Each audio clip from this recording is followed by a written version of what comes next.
So what's good, TMG fam? It's your boy L, and I'm back with another reaction. How y'all feel? Welcome back to the channel. Salute. So check this out. We're about to get into 5 scary ghost sightings that need to be explained. All right. This video comes from, I think it's from Top 5s. Yeah, Top 5. Shout outs to them, man. You know they always come through with the dope videos. But real quick, before we get into it, and I hit that button to start the video, man, guess what I went back and watched last night? Final Destination 1. And I realized, yo, that was a really good movie. If you can recall or remember back when you first saw it, how it just threw you off guard with what was happening when the girl stepped out and the bus was like, bam! And I just because my son had never seen it, and he was just sitting there, and this whole, like, it gave me more joy to see him react the way me and Queen reacted when we first saw it.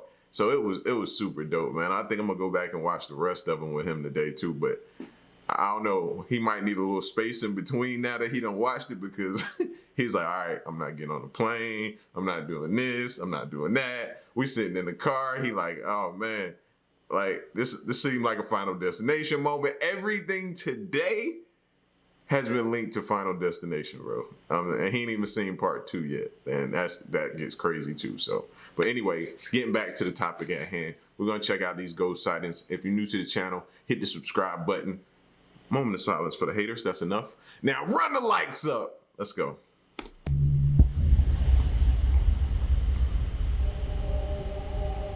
Are ghosts real? Perhaps they are trapped souls that for some reason still walk on the earth. Are they looking for something or someone, or for an answer as to why they have found themselves in this dilemma?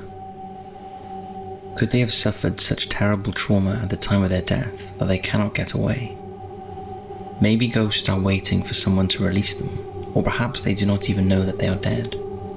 These questions have been asked for thousands of years, and to this very day, we still have no definitive answers.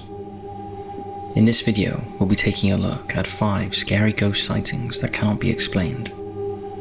From a ghost testimony that helped to convict a murderer, to a seemingly innocent set of bunk beds possessed by evil spirits. Here are 5 ghost sightings that cannot be explained away. You know the drill. Hit those lights, sit back, and enjoy.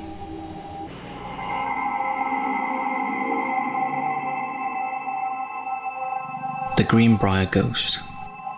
In October 1896, Alva Zonahista, who was known as Zona, married her sweetheart, Erasmus Stribing Trout Chew, in Greenbrier, West Virginia, after just a few short months of meeting. Chew worked as a blacksmith and was new to the area. This led to opposition to the marriage from Zona's mother, Mary Jane. She didn't want Zona, who was in her early 20s, to marry the much older stranger. And for other unknown reasons, she just didn't like him. In January of 1897, Zona had been a bride for just 3 months when her body was found at the bottom of the stairs by an 11-year-old boy named Andy Jones. He had been sent to the house by Chew and told to ask Zona if she needed anything from the general store. Young Andy ran straight home to tell his mother what he had seen, before continuing on to the blacksmith shop to inform Chew. Chew, who appeared to be in great distress, ran home and summoned the local coroner, Dr. W. Knapp. When he arrived, he found that Chew had carried his wife upstairs. He had stripped and redressed her in her Sunday best, a dress with a high collar and large bow. Zona's face was covered by a veil. Knapp tried to determine the cause of death, but was hindered by Chew, who remained by his wife's head, embracing her upper body and weeping uncontrollably. So after a cursory examination, Knapp announced that Zona had died from an everlasting faint, now known as a heart attack. Zona's body was laid out for burial. Neighbors who came to the wake noticed that Chew was acting very strangely. He had tied a large scarf around Zona's neck, claiming that it had been her favorite, and he wouldn't let anyone near her body. She was taken to her mother's home on Big Sewell Mountain, and buried on a hilltop there in a small cemetery. About a month later, for 4 consecutive nights, Zona's ghost appeared to her mother. She said Chew was abusive, and he had broken her neck in a fit of rage because she had not cooked any meat for supper. Dang. The ghost turned her head completely around to demonstrate the damage to her neck. That's a new definition of hangry right there. Sheesh.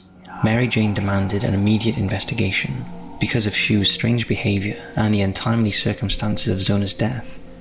Prosecutor John Preston agreed to have her body exhumed. The autopsy discovered that Zona had a broken neck. There were finger marks on her throat and the windpipe had been crushed. Shu was arrested and charged with murder, and before his trial, investigations found that he had already served time in a penitentiary for horse theft and had previously been married twice. Both wives had died under suspicious circumstances. One was What else evidence do you need after hearing that? supposed to have fallen from a haystack and broken her neck. The other had a basket of rocks dropped on her head when Shu was on the roof repairing a chimney. Although Shu protested his innocence, he was found guilty and sentenced to life imprisonment due to the evidence being purely circumstantial. The people of Greenbrier, unhappy with his sentence, formed a lynching party but failed in their attempt to hang Shu. He was taken to the West Virginia Penitentiary in Moundsville and died there in March of 1900, aged 38. So he was doing this in a time where they take matters in their own hands. You know what I mean? They call it today like street justice. That's what they was performing. They was trying to attempt to do to him back then. Street justice. And sometimes, you know what I mean? I ain't mad at street justice. At trial, Mary Jane's testimony concerning the appearance of her daughter's apparition was entered into the record. The Greenbrier Ghost is the only known case in the US in which a ghost's testimony helped to convict a murderer. Wow. The Mann Family. During the autumn of 1991, Alan Mann was 19 years old. He lived with his parents in Lake Wales, Florida. One day he returned home from work after the night shift. He was asleep during the afternoon, but was awoken at 3 p.m. to find a woman standing in the doorway of his room. She turned towards the hallway as though she was leaving.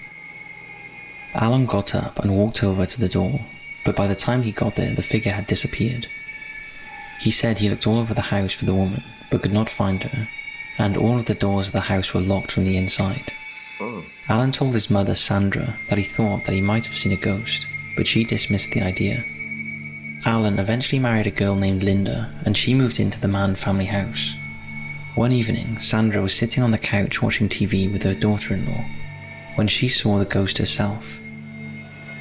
Sandra noticed a white, smoke-like form appear at the end of the couch. Her dog, Princess, who was sitting beside her, also noticed it too, but by the time the dog had jumped down, the apparition had disappeared. Although Linda had not seen anything strange, she was positive that the house was haunted. She enlisted the help of a friend who owned an Ouija board, and together with Alan, they performed a seance. They were awarded the name Kramer, although no one knew anyone by that name. Alan's father David was startled by a strange smell in the middle of the hallway and believed that a little voice inside his head spoke to him, saying, "This is Isabella." On one occasion, Alan said that Linda violently attacked him. It was incredibly uncalled for, and she just snapped. Normally, Linda had a high-pitched giggle, but she started laughing in an evil way. Alan tried to push her away, but it only made Linda more vicious. Alan had to physically slam her against the wall before she would let go of him. Then Linda just gently placed her head on his shoulder and carried on the conversation exactly where she had left off before she had snapped. Afterwards, Linda could not remember what had happened and was upset when Alan told her what she had done. Now recognizing the seriousness of the situation, David went to see a spiritualist. He was told to pour salt all around the house, keep bags of it under their beds, and try an exorcism. But none of this worked. Keep it real. Y'all doing that? Or y'all ending the relations? What are y'all doing? You gotta put salt all around the house? It take me back to that movie Skeleton Key. Remember when it was the brick dust. Remember the brick dust they was putting around? Like they couldn't enter the room if you had brick dust down? That's what it made me think. Are y'all doing that? I love Queen. You know what I mean? But Nah, let me chill. Everyone in the family was suffering from violent headaches, and they began to hear many voices all muttering together. One voice was that of a woman, and it was louder than the rest, but they could not distinguish what any of the voices were saying. A local medium visited the home and was able to name the ghost that lived there as Isabella Cramer. It was a familiar name to the Manns, as they had been aware of it for several weeks. A minister visited the family, and afterwards the phenomena appeared to settle down. Regardless, Sandra and David decided to move. But while they were packing, Linda began to shout and swear angrily at the ghost, causing a light bulb to explode and catch fire. The Center for Paranormal Studies from Silver Springs began an investigation into the activity. One of the 3 team members, Andrew Nichols, described the house as having an extremely oppressive atmosphere. The team soon began to experience headaches, and Nichols said that the old bedroom of Alan and Linda had the most amount of activity. Polaroid photographs were taken, and one showed a vague human shape. Sandra believes that the shape in the photo was Isabella. The image was examined in 1993 at Polaroid headquarters, and it was determined that the shape seen was not due to a defect in the camera or the film.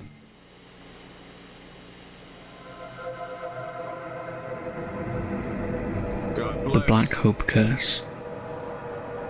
During the early 1980s, Houston, Texas experienced a huge redevelopment program. There were new citizens arriving at the area who wanted to be close to the hustle and bustle of a lively city, but also wanted to live in a quiet, safe area. So housing subdivisions were constructed in the outlying areas. One of these was built just outside of Houston in Crosby and called the Newport Subdivision. It was an appealing and upmarket development. The brand new homes were stunning, with well-mown lawns, and you would think that it was the picture-perfect place for families to live out their American dream. Sam and Judith Hanley believed just that. So when they moved into the western perimeter of the development in 1982, they thought that it was their dream house, the home that they had always been looking for, and at first they were very happy there. The Haynes decided to put a swimming pool in the backyard, and the construction crew arrived to make preparations. Okay. It was then that a strange elderly gentleman turned up on their doorstep. He introduced himself as Jasper Norton, and he said the Haynes needed to know something about the backyard before they put in the pool. No, we need to know something about you. Why you at my door? Matter of fact, say hello to my Rottweilers. That would have been me. Nah, why are you, huh? You got to start being like suspicious of people. Nah, don't just roll up to my door, man. I ain't been here 10 minutes. Sam followed Mr. Norton around the house, and the old man pointed to an area on the ground and said there were graves there. He showed Sam the exact spot where they were, and advised him not to go through with the plan. Sam wasn't sure what to say. He didn't know whether the man was joking around, but was unsure as to why anyone would find it funny. Norton then explained that he had buried the bodies himself when he was in his teens. He said that Oh, you said that? the area had once been a cemetery, and most of the interned there were former African American slaves, and it was called Black Hope Cemetery. He said the last burial there was in 1939, and there were at least 60 paupers' graves still there. It seems that the housing developers had just built over the top of the cemetery without moving any of the bodies. Wanting to find out if this was true, Sam and Judith began to dig in the place that Mr. Norton had pointed out. It wasn't long before he hit something hard and made of wood. The couple had uncovered 2 coffins containing human remains. One of the skeletons had 2 wedding rings on the index finger. Judith Haynes was horrified that they had desecrated someone's grave. Sam called in the sheriff, and the county coroner performed an official exhumation. With the help of Mr. Norton and some research into local records, the skeletons were found to belong to 2 former freed slaves who had died in the 1930s. They were called Charles and Betty Thomas. The decision was made to rebury the bodies and let them rest in peace. And that is when the paranormal phenomena began, not just for the Haynes, but for dozens of other families in Newport. It began when Judith noticed that her bedside clock had started to spark and glow even though it was unplugged. On another night, Judith was alone in the house when she heard the sliding door open and a voice ask, "What are you doing?" On inspection, she found the door was locked. In the morning, she was unable to find her shoes, and they'd reappear on top of the graves in the backyard. Ben and Jean Williams were the Haynes' neighbour. They noticed that their garden flowers kept dying, and coffin-shaped sinkholes began to appear in the garden. What? It didn't matter how many times they were filled in, they would suddenly reappear. Their house was plagued with cold spots, whispering voices, shadowy figures, and had a general air of dread throughout.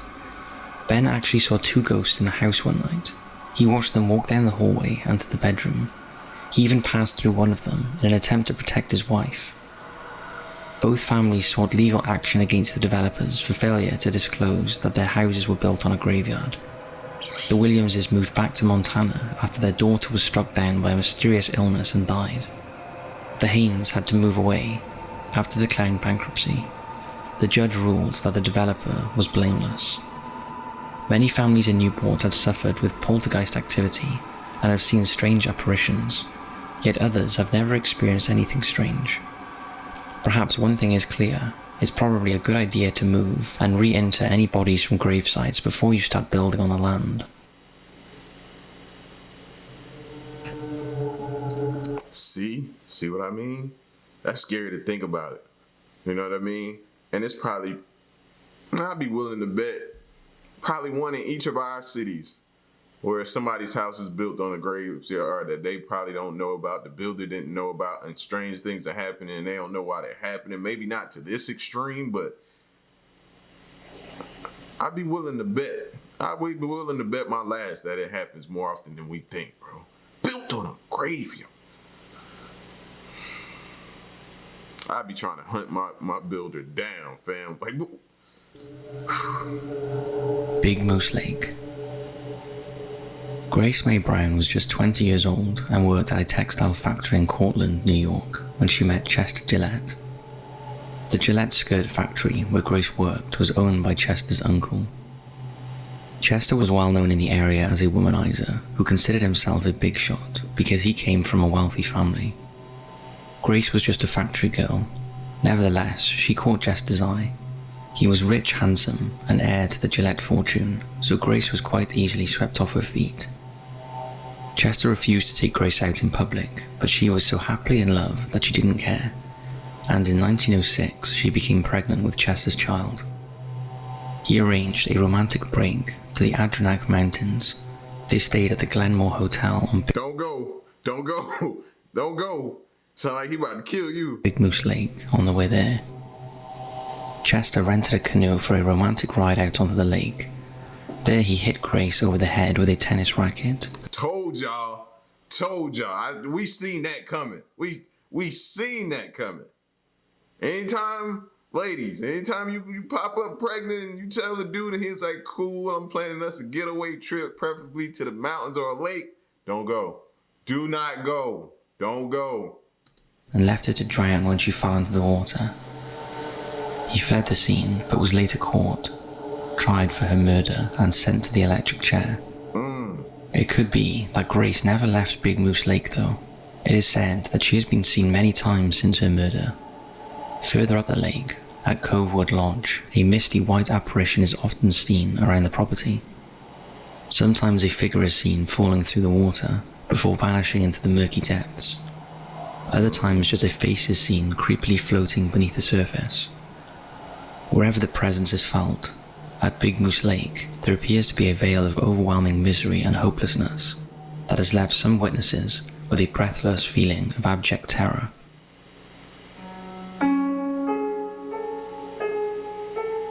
The Tormund Family. In April of 1986, Deborah and Alan Tormund moved to the small farming town in Hirocon in Wisconsin. The church-going family had 3 children and were looking forward to living their dream home on Larrabee Street. In February of 1987, they bought a used bunk bed from a second-hand store. The bunk beds were assembled and then stored away in the basement. The beds had been purchased for the 2 young daughters, and in May they were moved upstairs. The older boy, Danny, was to sleep next door in the smaller room. That night, Debbie tucked him in and left the clock radio on for him as he fell asleep. Danny got up and told Debbie that the station had changed. Debbie got him back to bed and reset the station. but he quickly got up again and was frightened, saying that the station had changed once again and that he had saw the dial move by itself. It later got to the point where Danny would throw a tantrum at bedtime because he was so afraid to sleep in his room. The Tormunds turned to their pastor for help, and he visited the home, saying that he felt evil in the house and believed that there was a demonic presence. He thought that regularly attending church might help the family. The Tormunds were being terrorized. Doors would slam shut on their own, visitors would see red eyes staring at them, and disembodied voices could be heard all around the house. Just before Christmas, Danny was petrified after seeing another vision. Alan was angry and dared the entity to fight with him instead of frightening little children. 3 weeks later, he returned home at 2 a.m. from a late shift at work. When he got out of the car, he could hear a strange howling noise that was growing louder and louder. He heard a voice call to him from out of the howling. Alan walked around the back of the house to see who was there, but finding no one, he returned to the car and found the garage on fire. Scared, he ran inside to call the fire service, dropping his lunchbox on the way. After going back outside, he saw that the fire had gone out and there was no sign of any damage.